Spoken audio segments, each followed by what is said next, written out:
Olá pessoal, eu sou o Vitor Calegaro, eu sou psiquiatra da Coordenadoria de Ações Educacionais, a CAED, e sou professor do Departamento de Neuropsiquiatria do CCS. Então eu vou falar para vocês, nesse curso de inclusão, sobre transtornos mentais comuns.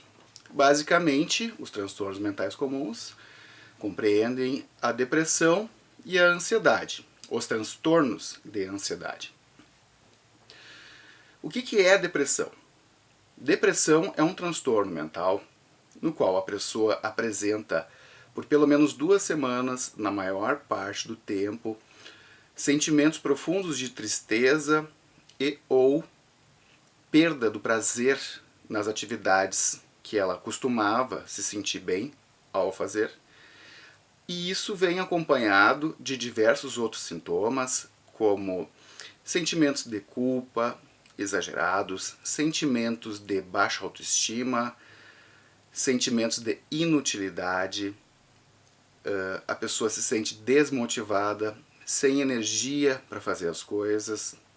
Tem sintomas físicos também, do tipo cansaço, ela tem insônia ou dorme demais, dorme por muito tempo.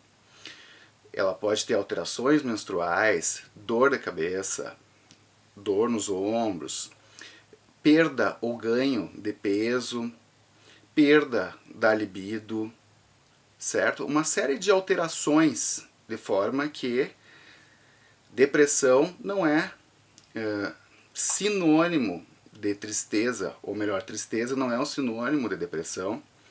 Tem casos de depressão que não cursam com tanta tristeza assim, mas com bem mais perda do ânimo, perda da energia e perda desse sentimento de prazer nas coisas que a gente faz. Também a depressão costuma ser acompanhada de pensamentos de que a vida não vale a pena, as coisas não fazem sentido, e esses pensamentos podem evoluir para ideação suicida e até para uma tentativa de suicídio. Então, cabe mencionar que o suicídio é um problema grave, um problema de saúde pública, que vem aumentando entre jovens nos últimos 10, 15 anos no Brasil e no mundo, e tem como principal diagnóstico associado a depressão. E se incluem aí outros transtornos de humor do tipo transtorno bipolar. Bom, e a ansiedade? Que, aliás, sintomas de ansiedade também podem acompanhar uma depressão em muitos casos. Mas quando a gente fala de transtornos de ansiedade, existem vários tipos, certo?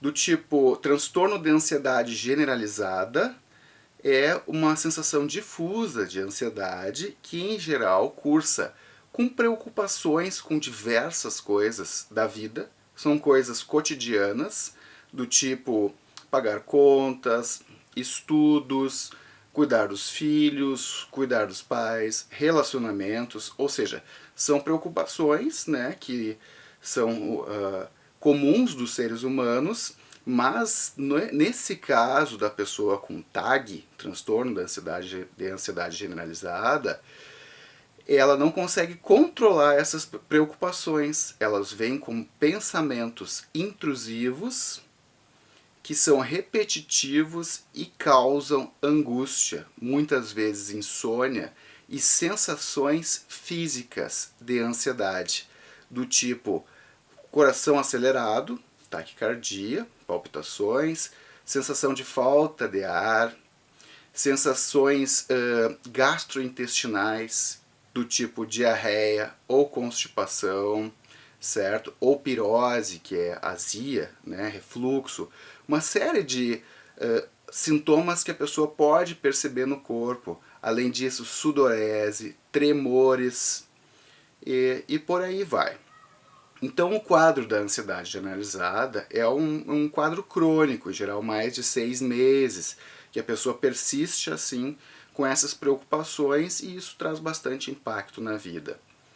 Além disso, tem um transtorno do pânico, o transtorno do pânico inclui ataques de pânico recorrentes, mas um ataque de pânico não é sinônimo de transtorno do pânico, porque um ataque de pânico pode acontecer em várias situações e que não necessariamente são patológicas.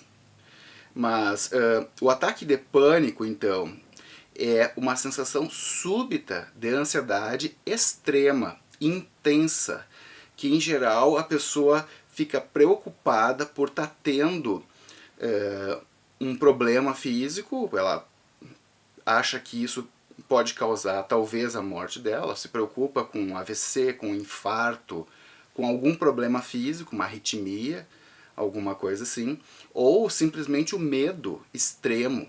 E é um ataque que vem evoluindo em questão de 5, 10, 15 minutos e tende a durar em torno de meia hora no máximo. Ou seja, é um ataque mesmo, vem aquela crise, aquela sensação, ela atinge o ápice dentro de poucos minutos e ela cessa também dentro desse período, embora, claro, uma pessoa que tem um ataque de pânico num dia, ela pode permanecer ansiosa, mas não naquela crise, naquela intensidade durante o dia inteiro, tá?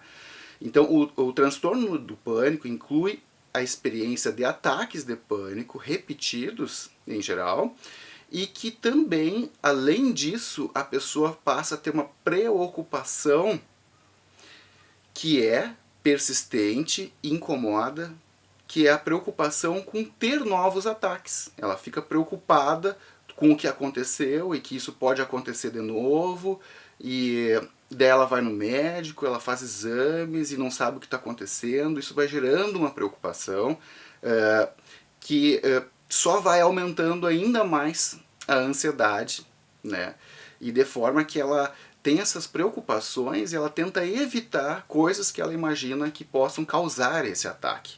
Então tem esse comportamento evitativo que acompanha.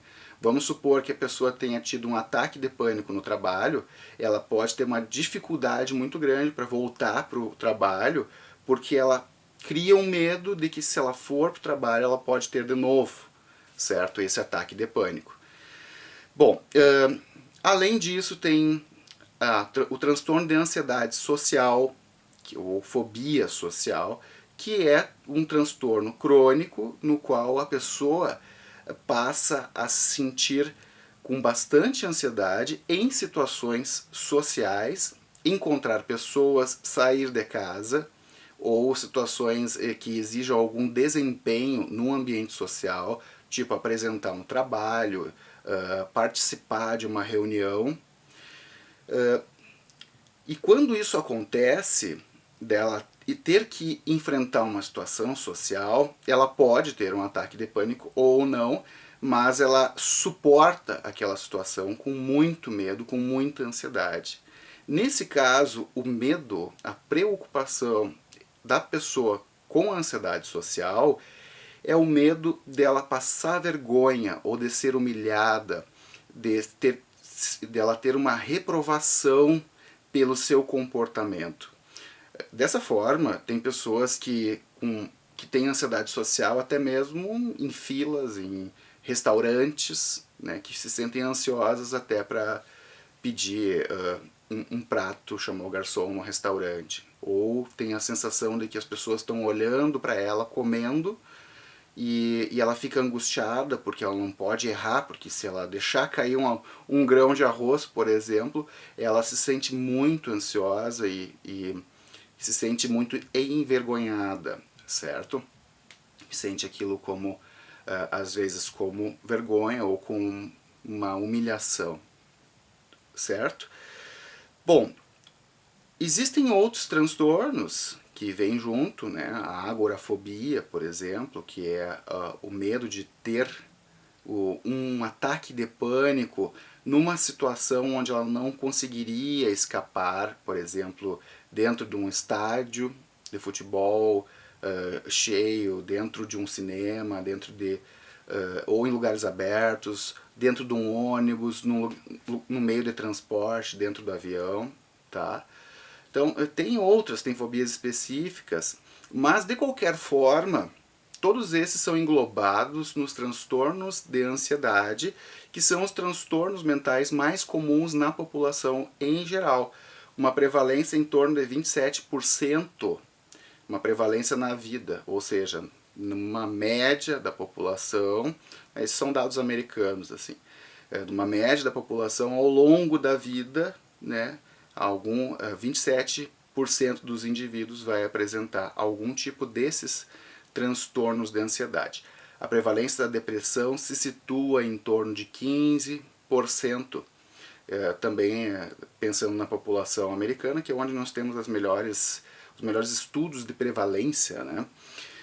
Então, em torno de 10 a 15%, só que tanto transtornos de ansiedade quanto depressão são bem mais comuns em pessoas do sexo feminino do que no sexo masculino, em torno de 2 a 3 vezes para 1, né? 2 a 3 para 1.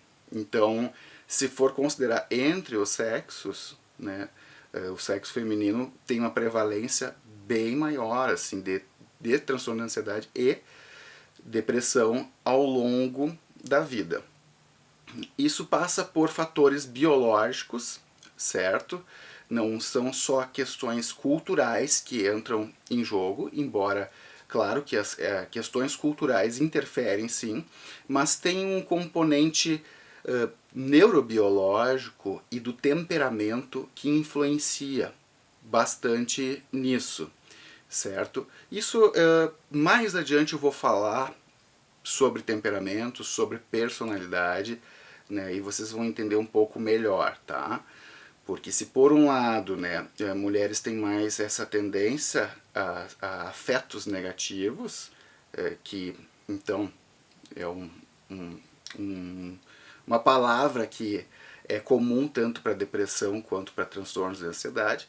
Homens, por exemplo, têm mais predisposição, têm mais chance de outras coisas, do tipo abuso de álcool, de substâncias em geral, comportamentos antissociais, enfim. Isso eu vou falar num outro momento. Mas por enquanto eu queria falar um pouco da caracterização desses transtornos para vocês.